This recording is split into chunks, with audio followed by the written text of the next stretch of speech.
सारी चिंताएं दूर कर देगी। भगवान श्री कृष्ण की ये कथा ध्यान से सुने। भगवान श्री कृष्ण की जो पत्नी थी जिनका नाम रुक्मिणी था, उनको जब पहला बेटा हुआ था तो उसका नाम प्रद्युम्न रखा गया था। और प्रद्युम्न के जन्म के 10 दिन पश्चात ही प्रद्युम्न का अपहरण हो गया। प्रद्युम्न के अपहरण के कारण रुक्मिणी नाराज और उदास रहने लगी कि ये क्या हो गया है। भगवान श्री कृष्ण रुक्मिणी जी से कहते थे कि चिंता मत करो, क्योंकि प्रद्युम्न जहाँ पर भी होगा वहीं पर ठीक होगा। लेकिन इतना समझाने के बावजूद भी रुक्मिणी अपने बच्चे की चिंता में उदास और निराश रहती थी। और इस तरह चिंता करते करते रुक्मिणी जी के 18 साल बीत गए। 18 साल के बाद द्वारका में जब प्रद्युम्न की वापसी हुई और जब प्रद्युम्न द्वारका में वापस आए तो उनके साथ में उनकी पत्नी मायावती भी थी। अब समस्या ये थी कि मायावती की उम्र प्रद्युम्न से 20 साल ज्यादा थी।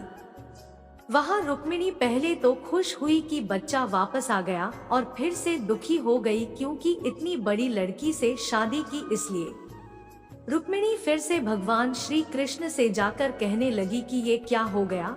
फिर भगवान श्री कृष्ण जी ने माँ रुक्मिणी जी से कहा कि जो हो गया है उसको स्वीकार कर लो और आगे बढ़ो और चिंता मत करो। लेकिन माँ रुक्मिणी ये कह रही थी कि बड़ी लड़की से शादी क्यों कर ली और ये ही लड़की मिली थी क्या, और इस बात को स्वीकार नहीं कर पा रही थी।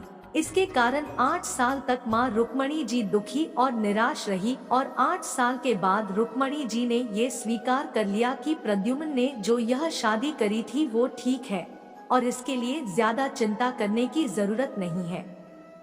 और उस शादी को उन्होंने स्वीकार कर लिया। एक तरीके से माँ रुक्मिणी जी ने अपने जिंदगी के 26 साल उदासी में बिता दिए।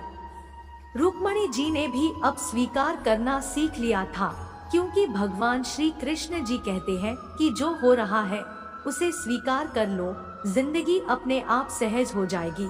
इस प्रकार हमें यह सीख मिलती है कि हमारी जिंदगी में जो कुछ भी घटता है उसे स्वीकार करना सीख लीजिए और फिर जिंदगी अपने आप सहज हो जाएगी।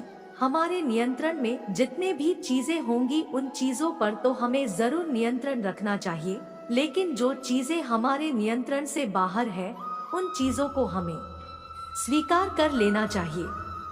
अगर हमने स्वीकार नहीं किया तो हम भी माँ रुक्मिणी की तरह बहुत सालों तक उदास रह जाएंगे। यह कहानी आपको कैसी लगी और आपको इस कहानी से क्या सीखने को मिला, ये नीचे कमेंट बॉक्स में कमेंट करके जरूर बताइए। साथ ही अगर आपको श्री कृष्ण की ये कहानी पसंद आई होगी तो इस कहानी को अपने दोस्तों के साथ अवश्य शेयर कीजिएगा। चैनल को सब्सक्राइब करना ना भूले। धन्यवाद। मिलते हैं भगवान श्री कृष्ण की दूसरी लीला में। अगर आपको भगवान की और लीलाएं जानना चाहते हैं तो इस चैनल में विजिट करें।